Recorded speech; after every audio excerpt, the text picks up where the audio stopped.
예, 안녕하십니까. 네, 소개받은 유희정입니다. 열기가 너무 대단한데요. 저도 이제 약간 감동을 받았어요. 이 열기에. 이 장소가 조금 더 컸어야 된다는 생각이 들고, 그럼 조금 더 많은 분들이 들을 수 있었을 텐데. 제가 강의 자료를 굉장히 많이 준비를 했는데요. 오늘 이렇게 와서 들으시는 분들을 보니까 이거를 다 얘기하지 말고요. 어떠세요? 강의가 50분인데 그중에 한 30분 정도 간단히 설명을 드리고 질문을 받으면 어떨까요? 그게 아니에요? 강의를 할까요? 알겠습니다. 네, 그래서 그러면 준비한 내용들을 좀 말씀을 드리고요. 제가 오늘 이제 종사자분들이 더 많으신지 부모님이 더 많으신지 어느 정도 이제 사전 지식을 갖고 계신지 전혀 모르는 상태에서 준비를 해서 자료가 굉장히 복잡하고 이게 어떻게 돌리는 건가요? 네. 그러니까 자료 굉장히 복잡하고 조금 어려운 내용일 수도 있고 영어도 많고 그래요. 제가 그냥 힘 닿는 데까지 설명을 해드리도록 하겠습니다. 그래서 오늘 이야기할 내용은 도대체 연구라는 게 뭐냐, 연구가 도대체 사람을 대상으로 무엇을 하느냐, 왜 우리는 연구를 하느냐 하는 내용들, 그 다음에 연구에 크게 나누면 두 가지가 있는데, 하나는 이제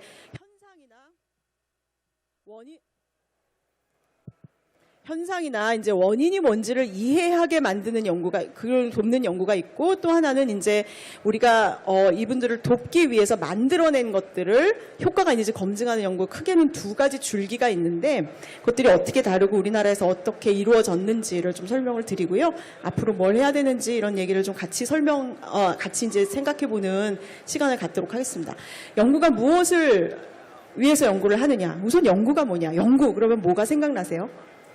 그냥 책상에 앉아서 책을 읽거나 뭐 논문을 읽거나 하는 것도 연구고, 또 뭐가 연구죠? 설문조사하는 것도 연구고, 다 연구라고 하죠. 그리고 우리는 이상하게 연구라는 거에 대한 부정적인 선입견 같은 걸 갖고 있어요. 뭐 피를 뽑아서, 또는 뭐 아주 옛날에 사람을 대상으로 실험하고 뭐 이런 것들을 굉장히 많이 이미지로 미디어에서 봐왔기 때문에 연구는 뭔가 그 사람으로부터 중요한 정보를 빼내는 거, 그 사람의 어떤 중요한 것들을 가져다가 뭔가 연구자의 이익을 위해서 쓰는 거, 이런 선입견들을 갖고 있어요. 근데 연구라는 거는 그냥 우리가 궁금한 거, 의문을 가지고 그거를 굉장히 정해진 과학적인 방법에 의해서 관찰하거나 실험을 한 것을 그거를 논리적으로 분석을 하고, 더 중요한 건 이걸 정리해서 다른 사람도 같이 나눌 수 있게 의사소통하는 과정을 연구라고 합니다.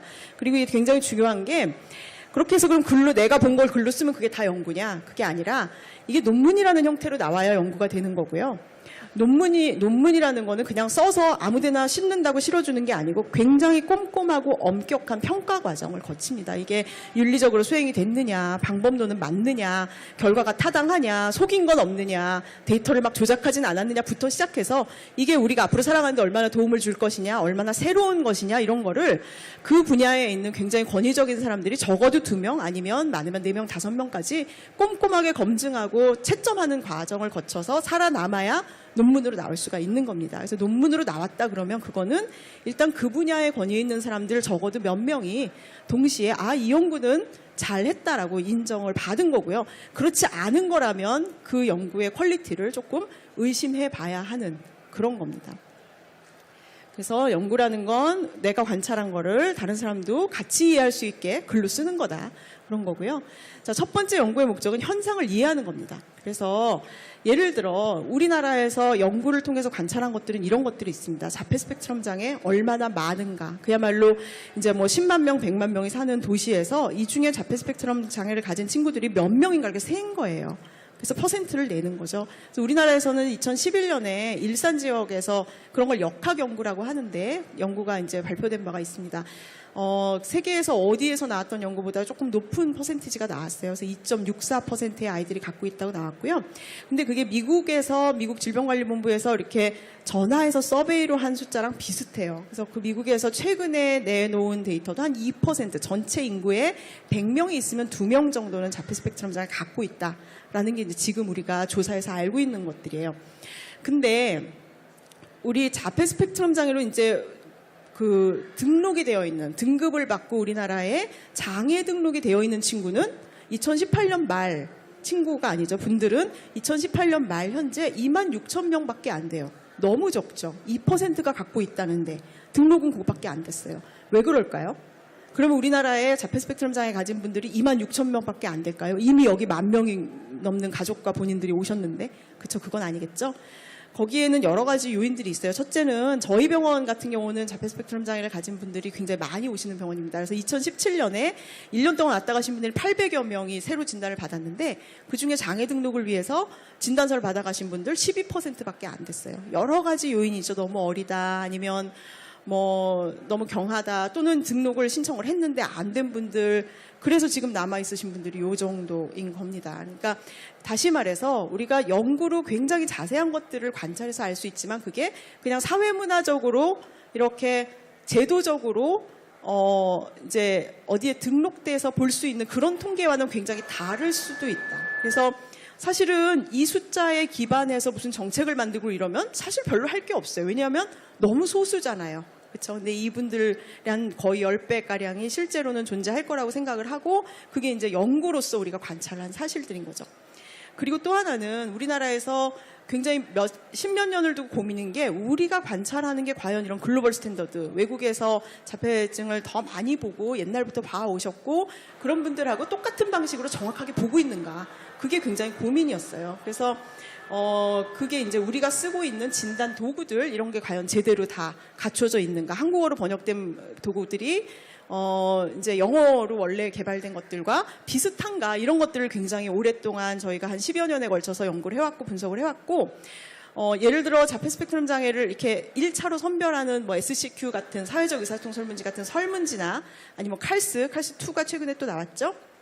그리고 뭐 그보다 조금 더 전문성이 많이 필요한 진단을 확실하게 할 수 있는 에이도스, ADI 이런 도구들이 대체로 그냥 미국 아이들 또는 영어 문화권의 아이들하고 비슷한 방식으로 작동을 하고 비슷한 절단점을 갖고 있고, 그냥 그들의 도구를 우리가 번역해서 쓰는 게 그런대로 믿을만 하다라는 결론을 최근 한 10년 동안 이제 저희가 갖고 있는 겁니다. 그래서 이게 갖춰진 지가 사실은 얼마 안 됐기 때문에 앞으로 사실은 이 도구들을 이용해서 조금 더 저희가 자신감을 가지고 조금 더 글로벌한 연구를 할 수 있을 거라고 저희는 생각을 하고 있는 중입니다.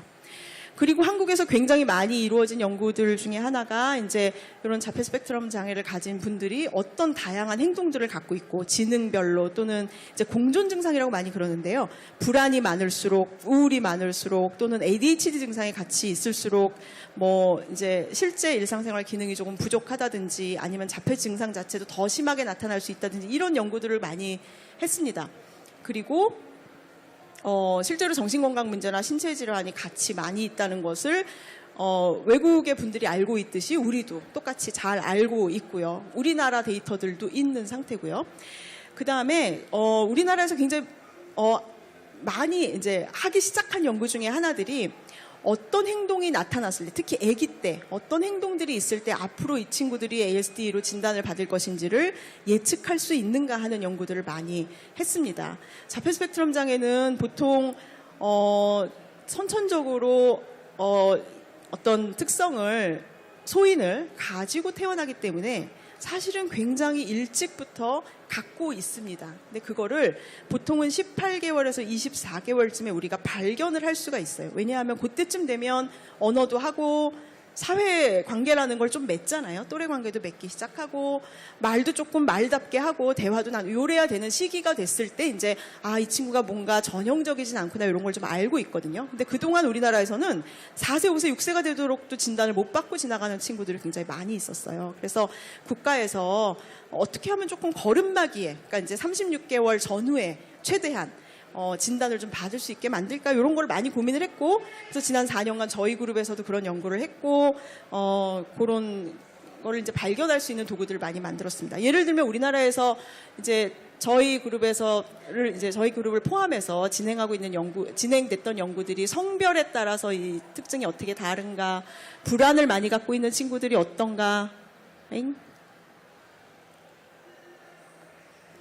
네, 또는 뭐 수면 문제가 얼마나 많은가, 이런 것들을 이제 연구에서 발표를 했었고, 퇴행을 겪는 아이들은 어떤가, 뭐 퇴행을 한 15% 정도에서 나타나거든요. 그런 친구들이 훨씬 더 좀 상동 행동도 많고, 그러나 이제 그리고 그러나 이제 사회성이나 이런 데서는 비슷하고, 뭐 이런 것들을 많이 연구를 했었고, 그리고 이제 MRI나 이제 기능적인 MRI를 찍어서 이 아이들이 사회적인 어떤 장면에 맞닥뜨렸을 때 어떤 반응이 뇌에서 일어나는지 이런 연구들도 우리나라에서 많이 하고 있습니다.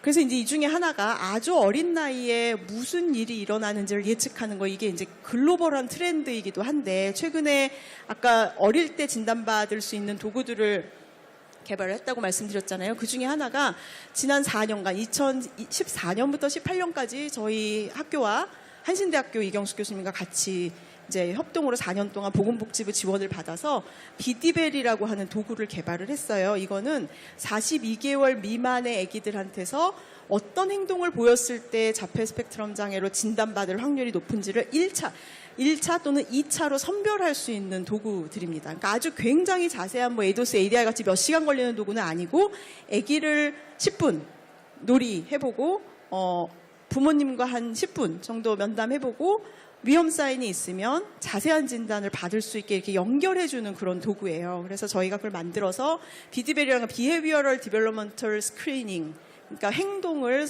이렇게 미리 본다라는 그런 의미를 가진 이름이고요.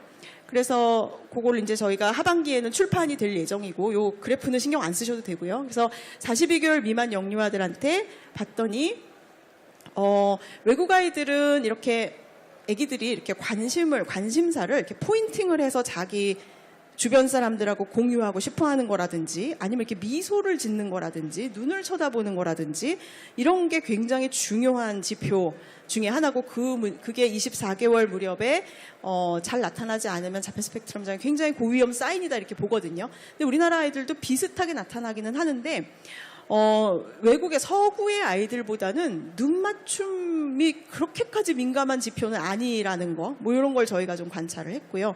그리고 부모님들이 눈 맞춤이 좋은지 아니면 조금 부족한지 이런 거를 잘 평가할 수 있는 기준이 너무 개별적으로 다 다르신 거예요. 그래서 눈 맞춤은 오히려 부모님이 보시는 것보다는 요 검사 장면에 전문가가 보는 게 조금 더 신뢰가 있다, 뭐 이런 것들을 관찰을 했고, 그다음에 사회적 미소. 왜 미국에 가시면 엘리베이터를 딱 타시면 상대방이 어떻게 해요? 낯선 사람이 타 있으면 절 보고 웃어요.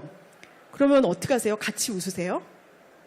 어쩌라는 건지 이런 생각이 가끔 들잖아요. 그래서 이 소셜 스마일이 미국 아이들한테는 굉장히 중요한, 그걸 못하는 아이들은 자폐를 의심할 수 있는 굉장히 중요한 사인이라고 하는데, 우리나라 아이들은 그게 그렇게까지 중요한 사인은 아니더라고요. 왜냐하면 그거는 문화적으로 다르기 때문이에요. 우리는 낯선 사람이 웃는다고 같이 웃지 않거든요.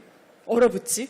그래서 그런 문화적인 거, 그게 좀 다를 수 있다, 이런 것도 저희가 관찰을 했고, 그 다음에 이렇게 다른 사람과 포인팅이나 이렇게 물건 보여주는 거나 이런 걸로 관심을 공유하는 행동은 여전히 우리나라 아이들에게서도 굉장히 중요한 사인이고, 우리나라 아이들에서 유독 더 중요한 사인은 저희가 사회적 참조라고 부르는 사인인데요. 아기들, 그러니까 24개월 요 전후되는 아이들이 장난감하고 이렇게 놀다가 무너지거나 아니면 뭔가 자기가 예측할 수 없는 상황이 탁 벌어져요. 그럼 어떡하죠? 보통?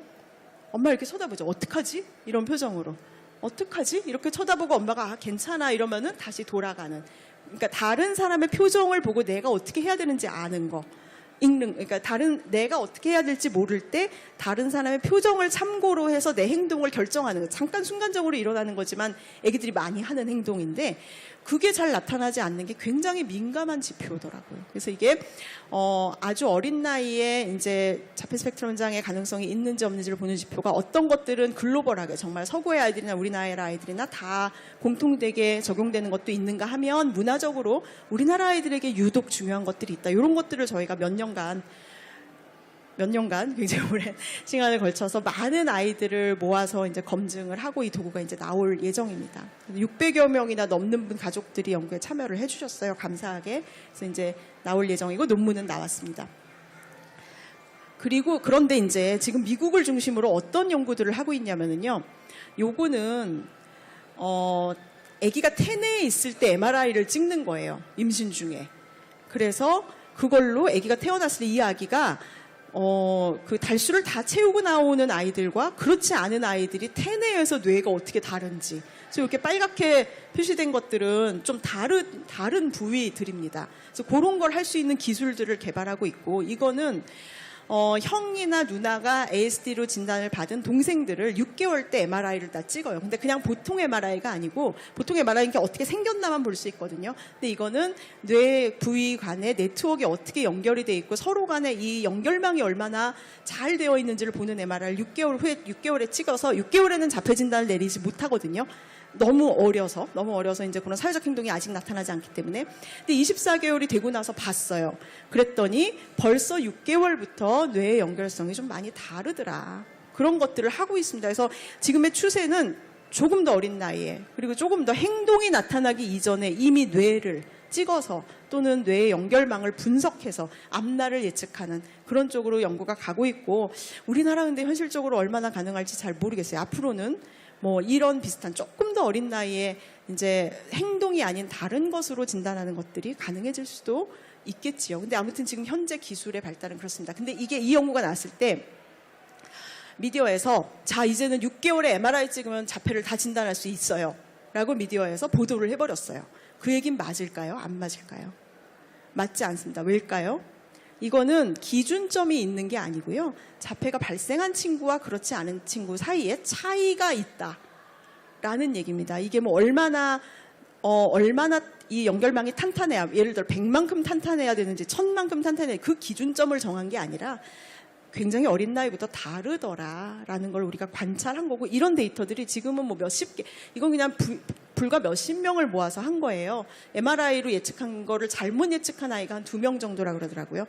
근데 이게 만약에 10,000명이 되고 10만 명이 되면 기준점을 잡을 수도 있겠지만 아직은 그 단계는 아닙니다. 그래서 여러분들이 미디어를 보실 때 이런 게 새로 나왔다, 인제는 이렇게 할 수 있다, 이걸 봤을 때 몇 명이나 했나, 또는 이게 무슨 기준점이 있는 건가, 이런 거를 잘 보시면 이게 제대로 된 연구인지 아닌지 알 수가 있습니다. 뭐 이런 연구들을 하기도 해요. 얼굴을 찍어서 뭐 이 아기들이 이런 이렇게 움직이는 엄마 얼굴 비디오를 보면서 눈을 더 많이 보는지 입을 더 많이 보는지 뭐 이런 거를 해서 봤더니 자폐 스펙트럼 진단 받은 친구들이 입 쪽을 좀 더 많이 보는 경향, 이건 굉장히 오래된 이론이거든요. 눈보다는 입의 움직임을 더 많이 보더라. 근데 보니까 쌍둥이를 해보니까 일란성 쌍둥이들이 둘 다 자폐 진단을 받은 게 아닌데도 둘이 비슷하더라. 그러니까 굉장히 유전적으로 영향을 받는다. 이런 연구들도 이제 하고 있습니다. 그래서 지금 추세는 그냥 단순히 행동을 이렇게 관찰하는 게 아니라 똑같은 걸 관찰하지만 이렇게 어떤 실험적인 세팅을 만들어서 눈이나 또는 뭐 뇌나 이런 걸 직접 관찰할 수 있는 그런 연구들 많이 하고 있고, 이거를 많이 모아서 분석을 하는 것을 뭐라 그러죠? 기계학습, 머신러닝, AI, 우리가 잘 알고 많이 듣는 그런 게 이제 앞으로 가능해질 수도 있을 거라고 생각을 합니다. 근데 이렇게 연구를 해도 아직 우리도 모르고 그들도 모르고 잘 모르는 문제들이 있습니다. 그 중에 하나가 어떻게 어른이 되고 그 이후에 어떻게 노화를 겪는가 하는 문제는 아직 잘 모릅니다. 왜 그럴까요?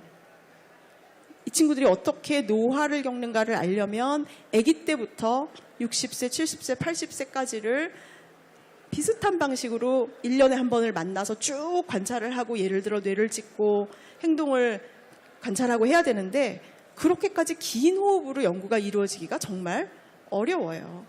네. 외래 진료를 봐도 그렇죠. 몇 년 지나면 이사도 가시고 뭐 여러 가지 사정이 생겨서 심지어 외래 진료도 한 병원에서 5년, 6년을 보시기가 참 어려운데, 이걸 연구를 해서 일부러 와서 또 뭔가를 하고 하는 게 참 어려워서 좀 어렵습니다. 지금 이제 청소년에서 성인기를 어떻게 전환하고 하는 문제는 굉장히 많이들 고민하기 시작하고 많이들 알고 계신 것 같아요. 근데 실제로 노화가 일어났을 때 이분들의 뇌가 어떻고, 뭐 예를 들면 알츠하이머나 이런 위험이 더 높아지나 뭐 이런 것들도 굉장히 궁금하잖아요, 사실은. 그렇죠? 근데 그런 뭐 여러 가지 뇌의 퇴행성 질환이나 뭐 대사증후군이나 이런 거에 얼마나 많이 노출이 되고 위험이 있나 하는 거 참 궁금하지만 아직은 잘 모릅니다. 그리고 진단이 아직 완전무결하다고 보기는 어렵습니다. 행동을 우리가 굉장히 많이 훈련받은 전문가들이 자세히 행동을 보고 해서 진단을 하지만 아직도 긴가민가한 그룹이 있고요. 그리고 아직도 다 자라서까지 이렇게 조금 더 늦은 나이까지 행동이 잘 나타나지 않는 이런 그룹들도 있습니다. 그런 친구들까지 진단을 해내려면 아무래도 행동이 아니라 뭐 유전자라든지 대사체라든지 조금 더 생물학적인 그런 게 좀 필요하다고 저희는 생각을 하고 있고, 이분들이 강점이 굉장히 많죠. 그렇지? 굉장히 강점이 많지만 그거를 과연 어떻게 그걸 정량화해서 어떻게 활용해야 되고 얼마나 잘 활용할 수 있고 활용한 결과는 어떤지에 대해서는 아직 사실은 별로 알려진 바가 없습니다. 우리가 굉장히 많이 연구를 해야 되는 분야 중에 하나라고 저는 생각을 합니다. 예를 들면 이제 이분은 누구냐면 자폐증이라는 게 처음 발표된 게 1943년이에요. 레오 카너라는 미국 컬럼비아 대학교의 교수님이 11명의 케이스를 모아서 이런 아이들을 자폐증이라고 불렀으면 좋겠다, 이런 이제 증례 보고를 한 거죠. 그 중에 한 명, 그러니까 1943년에 그때 요런 애기였던 친구인데요. 지금 이분을 이제 추적을 한 거예요. 몇 년 전에 2013년 자폐증 70주년. 네, 그래서 이제 피플지에서 가서 추적을 해서 봤더니 할아버지가 되셨는데 조그만 이런 동네에서 이분은 골프를 좋아하신대요. 동네 사람들이랑 골프 치고 즐겁게 행복하게 지내더라. 뭐 이런 이제 케이스 리포트인 거죠. 그래서 사람들이 굉장히 이 이야기를 좋아했는데 실제로 이제 미국에서 진행되는 연구들은 한 15년 정도, 그러니까 아기 때 진단받아서 한 20세 정도까지 어떻게 자라는지 정도를 이제 추적한 연구가 가장 긴 연구들입니다. 그래서 보면 아기 때 4세 때 5세 때 처음 진단받았을 때 언어나 사회성이나 반복행동이나 지능이나 이런 게 이렇게 아주 심한 친구들부터 경한 친구들까지 이렇게 있잖아요. 조금 이렇게 차이가 있잖아요. 이게 대부분은 요렇게 나이가 들면서 요렇게 비례해서 조금씩 자기 속도대로 좋아진다는 거예요. 어쨌든 올라간다는 거죠. 이 연구도 마찬가지고 근데 처음에 좀 기능이 좋았던 친구들일수록 더 많이 좋아지는 경향은 있다라는 건데 그 중에 한 10% 정도는 이렇게 중증으로 시작했는데 여기까지, 여기는 굉장히 중증이고 이쪽은 경증이거든요. 쉽게 보면. 근데 중증으로 시작했는데 이 정도 레벨에 가는 친구들이 10에서 15%씩은 어떤 연구에서도 꼭 있더라. 이런 것들을 발표한 게 지금은 우리가 가장 이제 잘 알고 있는 그런 사실들입니다. 그래서 이제 그 진단을 보완하기 위해서는 이제 생물학적인 연구들을 많이 해야 되는 거, 요건 좀 넘어갈게요. 그 다음에 이제 우리나라에서도 많이 하고 이제 글로벌하게도 굉장히 많이 한 게 왜 도대체 이런 현상들이 일어나느냐 하는 연구들입니다. 그거를 메커니즘 연구라고도 하고 기전 연구라고도 하고 기초 연구라고도 하고 그렇습니다.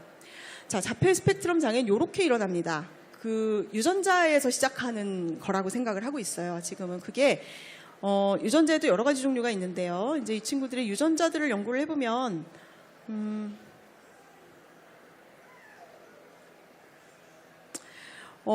아주 미세한 뭔가 돌연변이 이런 것들로 생기는 친구들이 한 10에서 15%.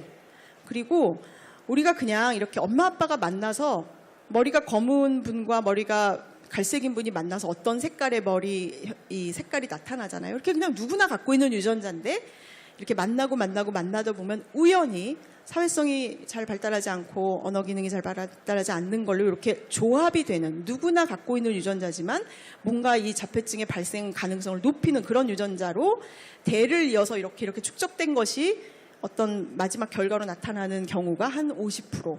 나머지 40%는 잘 몰라요. 근데 유전자를 분석하는 방법이 점점 더 자세해질수록 이 부분이 지금 알려진 것보다는 훨씬 더 많을 거라고 생각하는 게 지금 현재 추세입니다. 그러니까 부모님은 갖고 있지 않은 유전자들을 자녀는 어떤 이유에서든지 돌연변이 같은 게 생기는 거죠. 일종의. 그런 게 원인이라고 생각을 하고요.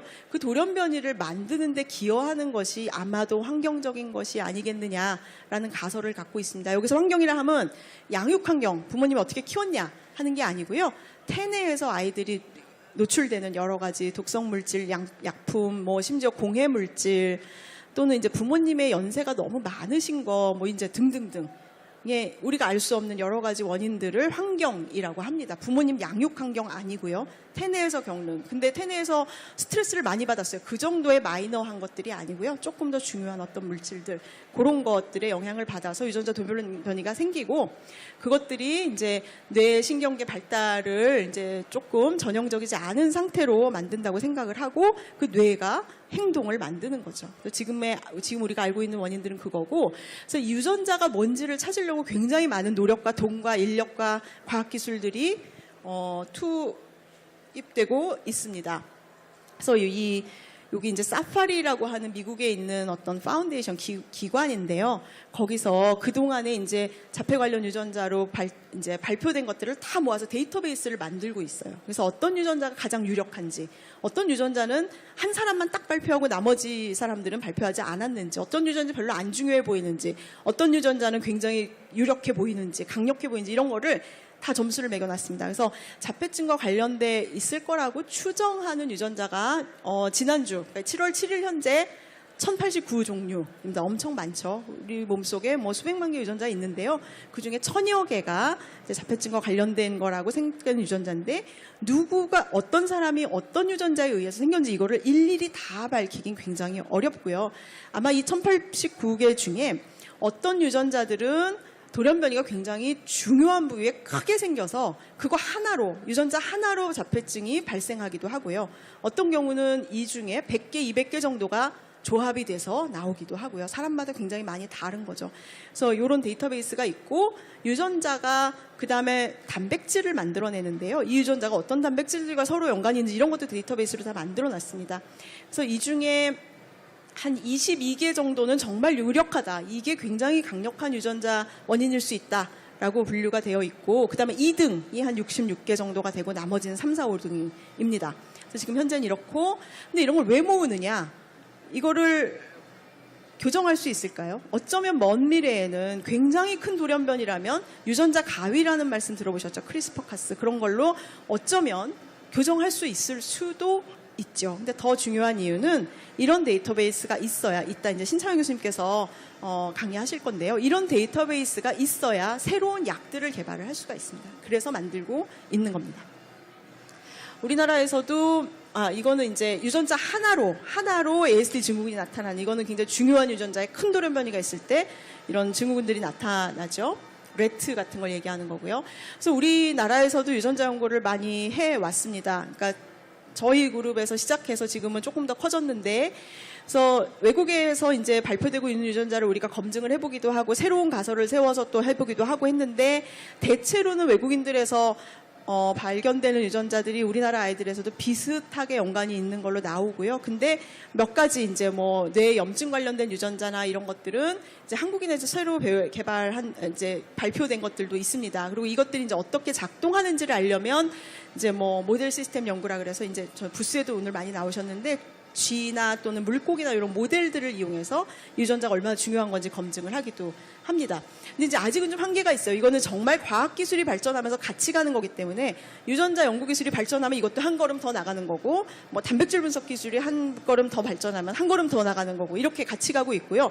반대로 자폐증이 굉장히 복잡하고 우리가 소위 정복하기 어려운 문제 중에 하나잖아요. 그러니까 미국 같은 경우는 자폐증 연구가 유전자 연구나 과학 연구를 이끌어가는 측면도 있어요. 굉장히 복잡한 걸 이해하다 보니까 얘를 이해하려면 더 많은 기술이 필요하거든요. 그러니까 어쩔 수 없이 개발을 하는 거예요. 새로운 기술을 더 잘 볼 수 있는, 더 잘 검증할 수 있는. 그렇게 해서 서로 상호 간에 주고받는 면들이 있습니다.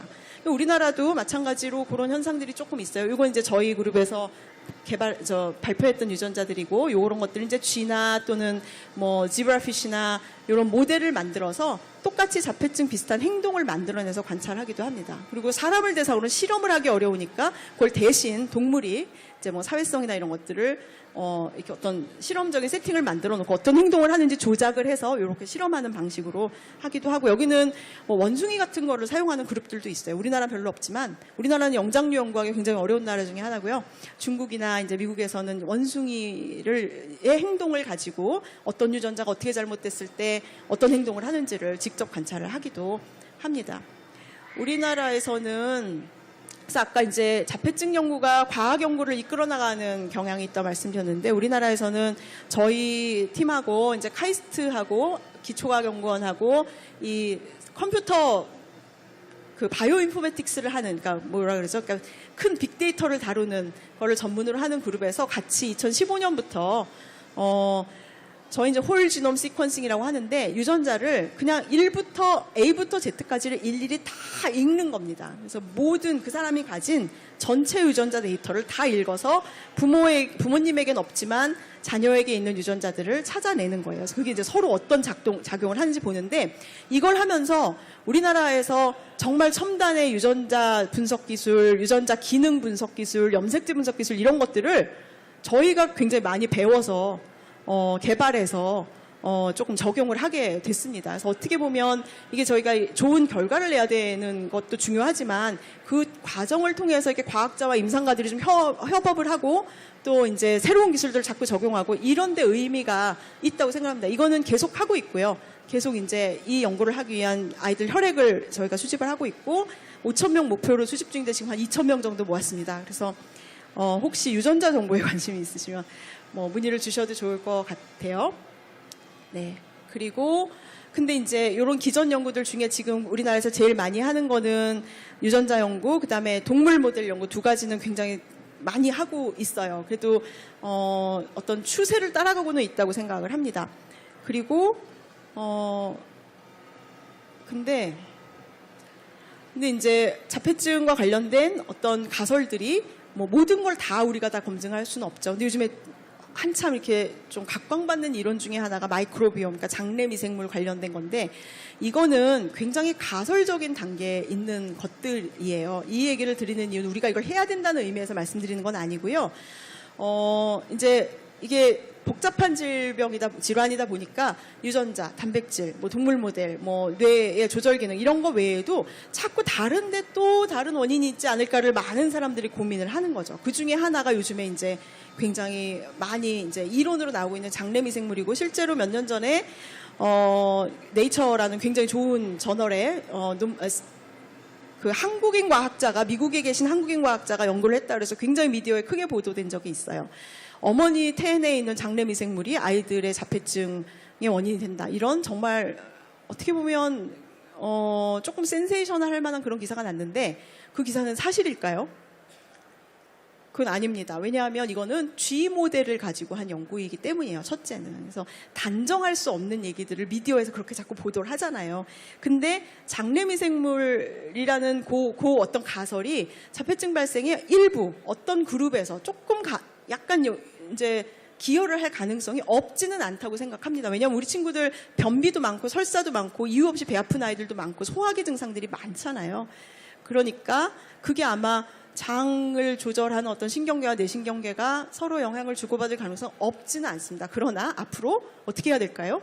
굉장히 많은 연구를 해야 되는 거죠.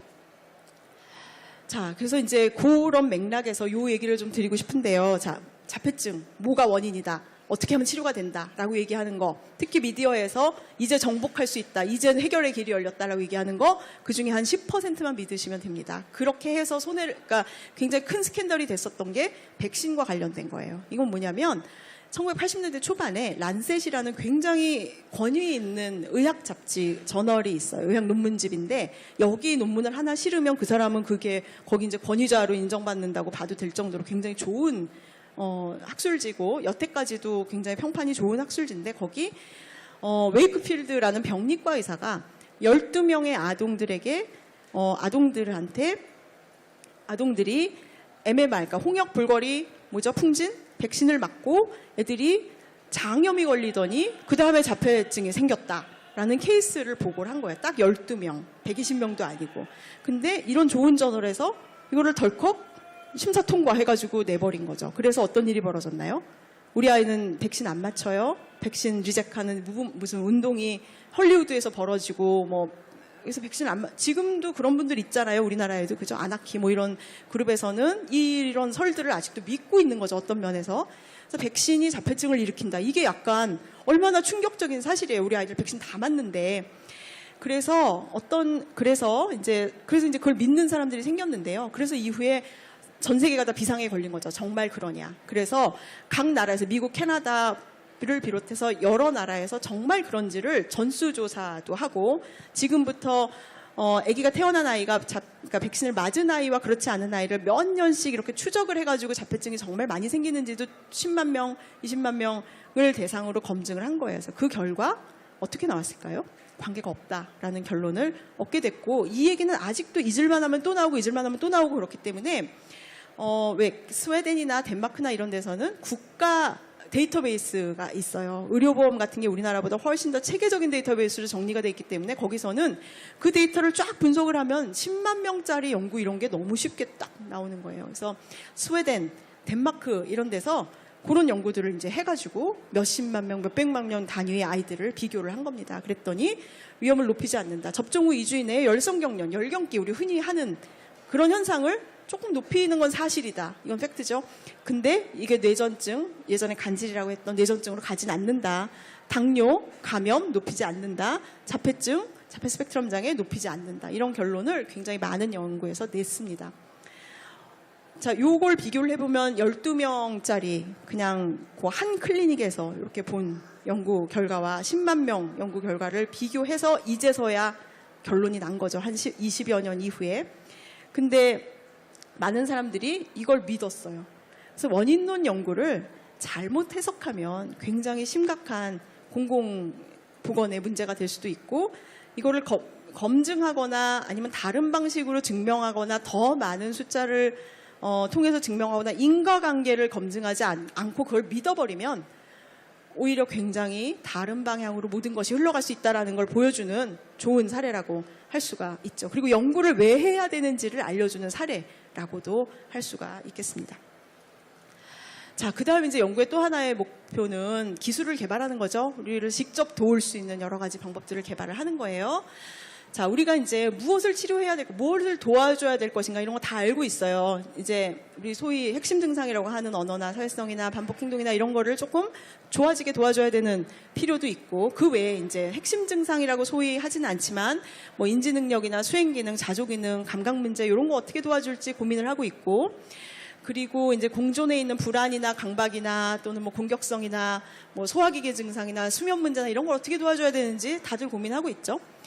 그래서 지금 우리가 알고 있는 거는 이거를 어떻게 개입을 해야 되는가. 알고 있는 거 하나는, 원칙은 누구에게나 가장 효과적인 단일 치료법 하나 이런 건 존재하지 않는다. 예를 들어 ABA가 모든 친구들한테 다 도움이 되느냐? 아니죠. 사회기술훈련, 그게 모든 아이들한테 다 도움이 되느냐? 아닐 거예요. 약물치료, 모든 아이에게 다 도움이 되냐? 단 한 가지의 약이 모든 아이들을 다 치료할 수 있느냐? 아니죠. 그래서 각자에게 맞는 개입 방법이 있다라는 거. 그래서 개별적으로 잘 계획을 해야 된다는 거 우리가 알고 있어요. 그러다 보니까 혼란이 또 생기기도 하죠. 그리고 이 치료나 개입에 교육이나 의료, 굉장히 다원적인 거, 사회 시스템의 지지 이런 게 다 필요한 거고, 요즘엔 약이 많이 개발이 됐어요. 근본 원인을 치료할 수 있는 약은 아직 없지만 이따 설명 들으시는 것처럼 몇 가지 증상을 해결하는 약들은 있는데 그걸 어떻게 조화시킬 것인가 이런 게 이제 고민이고 해야 된다는 걸 우리가 알고 있습니다. 근데 아직 조금 잘 모르는 거는요. 그리고 이제 조기 개입, 조기 발견이 예후를 좋게 한다는 거 알고 있고, 일생을 거쳐서 계획을 수립해야 되는 거 다 알고 있어요. 그리고 잘 알고 있지만 아직 우리가 잘 실천하지 못하고 있는 것 중에 하나가 어떤 치료가 얼마나 근거가 있는지를 꼼꼼히 따져보는 것, 그리고 치료마다 얼마나 근거가 있는지를 검증하는 연구를 하는 것, 이게 굉장히 필요하다는 걸 알고 있지만 실제 현실은 그렇지가 못하죠. 자, 이렇게 많은 이제 비약물적인 치료들이 개발이 되어 있고, 뭐 ESDM 같은 경우는 이제 뇌파가 어떻게 변하나 뭐 이런 것까지 검증한 바가 있고요. 이런 사회기술 훈련이나 인지 훈련이나 조기 개입도 굉장히 많은 이름들을 가지고 치료들이 나와 있어요. 뭐 제스퍼, 설츠, 뭐 소셜 스토리, 저희가 하고 있는 피어스 그룹 치료가 있고, 이제 요즘에 기술이 발달하면서 뭐 로봇이나 애플리케이션이나 AI 시스템이나 뭐 AAC나 심지어 VR이나 아니면 TMS나 뭐 이런 뇌를 직접 자극하는 이런 것도 실험적으로 해보기도 하는 걸로 알고 있고, 약물, 프로바이오틱 등등 여러 가지가 많이 나와 있는데, 이 중에 과연 얼마나 검증이 되고 있고 어떤 걸 검증해야 하고 이런 건 아직 우리가 답을 잘 얻지 못하는 것 중에 하나입니다. 그러나 아무튼 연구의 역할 중에 굉장히 중요한 것이 우리가 하고 있는 이런 것들이 과연 이분들에게 도움이 되느냐, 해는 없느냐를 검증하는 게 연구가 해야 되는 굉장히 중요한 역할 중에 하나라고 저는 생각합니다. 원인을 찾는 것보다 어쩌면 현실 생활에서는 훨씬 더 중요할 수가 있다고 생각합니다. 왜냐? 이게 기술을 위한 기술이고 과학을 위한 과학이 아니고 사람을 도와야 되는 거기 때문에 사람을 직접 돕기 위해서는 그 사람에게 이익이 돼야 되고 적어도 해를 입히지 않아야 되고 그 사람이 갖고 있는 자원과 시간을 쓸데없이 낭비하지 않게 해야 되고 그렇죠? 그 사람을 돕는 대신에 그 기술을 적용하는 사람들의 이득이 먼저여서는 안 되고 그런 여러 가지 문제가 있기 때문에 치료 프로그램들은 검증이 돼야 하고 그 과정을 꼼꼼하게 해야 된다고 저는 생각을 합니다. 그래서 그런 검증하는 과정을 근거 창출이다, 근거를 만든다, 근거를 고찰한다 또는 근거를 연구한다고 얘기를 합니다. 그래서 근거란 무엇이냐 하면 자, 우리가 어떤 치료법이 있어요. A라는 치료법이 개발이 됐는데 예를 들어 어떤 사람이 내가 이 치료법을 개발했는데 내가 아이들한테 한 10명을 해봤는데 좋더라고요. 다 완치됐어요. 이렇게 얘기를 해요. 그 말은 맞는 말일까요? 맞을 수도 있죠. 그러나 그것만 가지고 그게 효과가 있다라고 얘기할 수 있을까요? 그건 아닐 거예요. 왜죠? 그 사람이 완치했다고 주장하는 그 10명이 다 비슷한 어떤 문제, 비슷한 장애를 갖고 있는지를 알 바가 없고 그게 검증된 바 없고 그리고 어떻게 해도 나아졌을 사람들이 그냥 우연히 그걸 해서 좋아진 거일 수도 있고 또는 이제 운이 좋다면 한 10,000명 중에 그 방법에 맞는 10명이 우연하게 그냥 이렇게 골라졌을 수도 있고 굉장히 다양한 가능성이 존재하고 그 사람이 대중을 속이기 위해서 결과를 부풀렸을 가능성도 있고 굉장히 다양한 가능성이 존재합니다. 그래서 이제 그다음부터는 연구가 그래서 그거는 충분한 근거라고 보기 어렵고요. 적어도 근거가 그래도 조금 있다라고 보려면 그 치료를 받은 동일한 아이들 또는 동일한 대상, 동일한 문제를 가진 대상, 동일한 특성을 가진 대상들 다수, 적어도 몇십 명을 전후해서 비교했을 때 전보다 후가 나아지면 그 다음 단계의 근거인데 그것도 강한 근거는 아닙니다. 왜일까요? 예를 들어 100명을 했어요. 100명을 했는데 앞이랑 뒤랑 요걸 했더니 좋아졌어요. 왜 이게 충분하지 않을까요? 그럼 이 100명이 A를 안 하고 B를 했으면 또는 아무것도 안 했으면 안 좋아졌을까? 라는 의문이 있는 거죠. 그것만 가지고 이게 유효하다라고 얘기하기는 굉장히 어려운 거예요. 그러나 안 한 것보단 나은 거죠. 자, 그러면 200명을 모았어요. 200명을 모아서 100명한테는 이걸 하고 100명한테는 안 했어요. 그랬더니 한 그룹에서 안 한 그룹보다 좋아졌어요. 유의하게. 그러면 이건 효과가 있는 걸까요? 그건 아마 이거의 효과일 가능성이 상당히 더 있겠죠. 그건 그 다음 단계의 근거예요. 근데 그렇다고 해서 그러면 이거의 효과라고 할 수 있나? 그럼 이 A와 B를 하는 동안 다른 건 아무것도 안 했나? 그러니까 그 조건을 이렇게 통제해줘야 된다는 거죠. 더 정확하게 하려면. 자, 또 하나는 세상에는 플라시보 효과라는 게 있습니다. 뭔가 새로운 걸 해요. 그러면 여러분들 비타민 드시고 해보실 때 어떠세요? 새로 나온 비싼 비타민을 먹으면 왠지 피로가 덜한 것 같은 느낌적인 느낌이 있어요. 그런 걸 플라시보 효과라고 합니다. 그게 진짜 내 몸을 좋아지게 하는지 모르지만 어쨌든 나는 이 비타민을 굉장히 많은 돈을 지불했기 때문에 기분이 좋을 수 있어요. 그런 걸 배제해야 돼요. 그래서 한 군은 A라는 치료를 하고 또 한 군은 A가 아닌 뭔가 가짜 치료를 해서 똑같이 효과가 있는지를 봐야 그게 정말 효과가 있다라고 얘기할 수 있고요. 또 하나는 이 치료를 하는 사람이 내가 A를 개발했어요. 그러면 내 마음은 어때요? A가 성공적이고 싶죠. 그러니까 왠지 A를 받고 온 사람이 더 좋아진 것 같은 또 느낌적인 느낌이 나한테 있을 수 있어요. 그걸 배제하려면 이 사람이 A를 받았는지 B를 받았는지를 이 치료제를 주는 사람조차도 모르는 게 최선입니다. 블라인딩이라 그래요. 그래서 그 모든 걸 다 한 거를 무작위 배종 대조군 통제 임상실험, 이중맹검, 나도 받은 사람도 모르고 해준 사람도 모르는 그렇게 되어야 이 치료가 시장에 나왔을 때 이건 효과가 있습니다라고 얘기할 수가 있습니다. 근데 모든 것을 다 그렇게 검증할 수 있는 건 아니에요. 약이 아닌 것들은 그게 어려워요. 위약을 주기 어렵죠. 내가 이 그룹에는 사회기술훈련을 하고 이 그룹은 그냥 책을 읽게 해요. 조금 어려워요. 그렇죠? 내가 뭘 받는지 모를 수도 없고.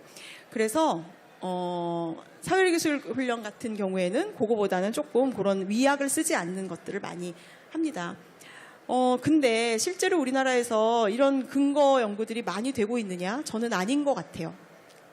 여기 굉장히 많은 부스들이 있잖아요. 참 안 된 말씀이지만 이 중에는 정말 소비자가 이게 진짜 근거가 있느냐 없느냐를 따져봐야 되는 분, 아직 실험적인 단계에 있는 것도 아마 많이 있으실 거라고 저는 생각을 합니다. 자, 요런 기사들이 나요. 화학물질 없는 유기농으로 식사했더니 자폐가 완치되었다. 자폐증 완치 사례 몇 개 내가 내놓겠다. 조기 치료하면 여기까지는 뭐 그렇다고 치는데 무슨 뭐 탕약요법이랑 뭐 플로타임을 했더니 완치됐다. 뭐 장내위생률 이런 게 굉장히 많이 나옵니다. 이 중에 몇 가지나 과연 근거 검증 연구가 되었을까요? 저는 대다수는 안 되어 있을 거라고 생각을 합니다. 그래서 이런 치료들이 자꾸 이제 시중에 나와서 유명해지고 많이 하게 되고 하는 거는 사실은 소비자의 절박함을 이용하는 거예요. 그래서 이 문제점은 물론 뭐 100만 명 중에 1명 좋아지는 사람이 내가 될 수도 있고 우리 자녀가 될 수도 있죠. 그러나 많은 경우에는 다른 것을 할 수 있는데 이걸 하느라고 그 사람의 자원이나 시간을 쓴 거예요. 이걸 낭비하게 한 거죠. 그 다음에 어쩌면 신체적 정신건강적으로 부정적인 효과를 얻을 수도 있어요. 예를 들면 고압산소 부작용이 상당히 있습니다. 근데 겁 없이 많이들 하시더라고요. 그래서 굉장히 걱정이 많이 되고요. 중금속 빼내는 킬레이션 치료 이런 거는 사망리에도 있어요. 근데 합니다. 왜냐하면 절박하니까.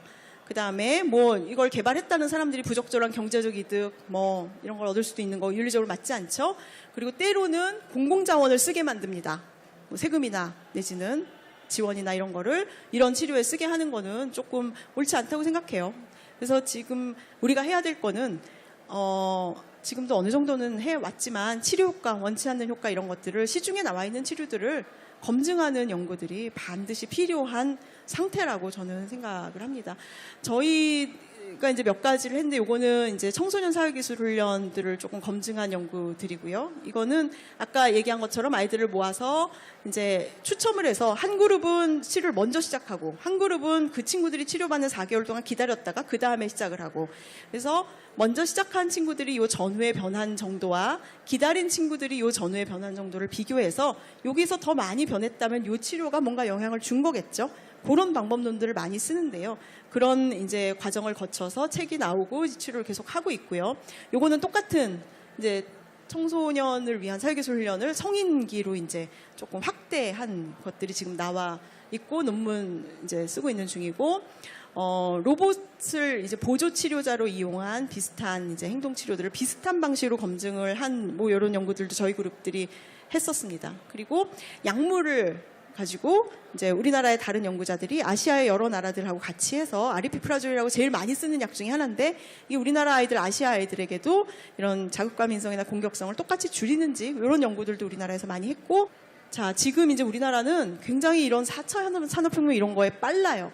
그래서 벌써 지금 우리나라의 연구의 키워드는 바이오마커 찾는 거, 내회로, 내세포 조절, 뭐 4차 산업기술들을 ASD에 적용하고 있습니다. 근데 요건 넘어갈게요. 자, 연구비가 너무너무 적어요. 국가에서 지원한 연구비가 너무너무 적습니다. 1년에 56억 정도를 전국을 다 통틀어서 자폐 연구에 들어가는 국가 지원 연구가 요만큼이에요. 많은가요? 얼마 안 되는 금액입니다.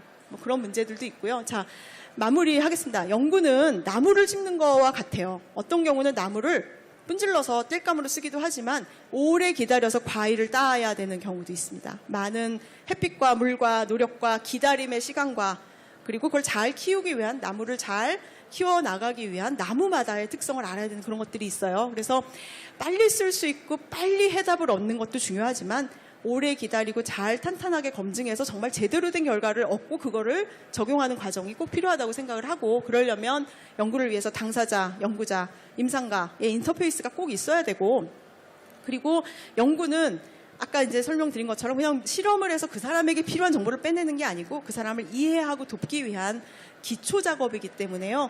여러분들이 연구를 이제 잘 저희가 해나갈 수 있게 당사자들을 부모님들을 이해할 수 있는 기회를 저희한테 많이 주세요. 그거는 이야기를 들려주시는 거일 수도 있고 뭐 피나 뭐 이런 뇌나 뭐 이런 거를 조금 저희가 검사할 수 있게 도와주시는 거일 수도 있고 검사에 응해 주시는 거일 수도 있고 질문에 답해 주시는 거일 수도 있고 이해할 수 있는 기회를 주셔야 그걸 모아서 저희가 좋은 그걸 다시 돌려드릴 수가 있습니다. 그리고 검증이 필요하다는 거 그리고 외국에 데이터 많지만 우리 데이터가 필요하다는 거 이거 좀 말씀드리고 싶고요. 저희가 이런 거 많이 시작을 했고 저희가 같이 일하는 기관들이고 저희와 함께 가주시기를 부탁드리면서 강의 마치겠습니다.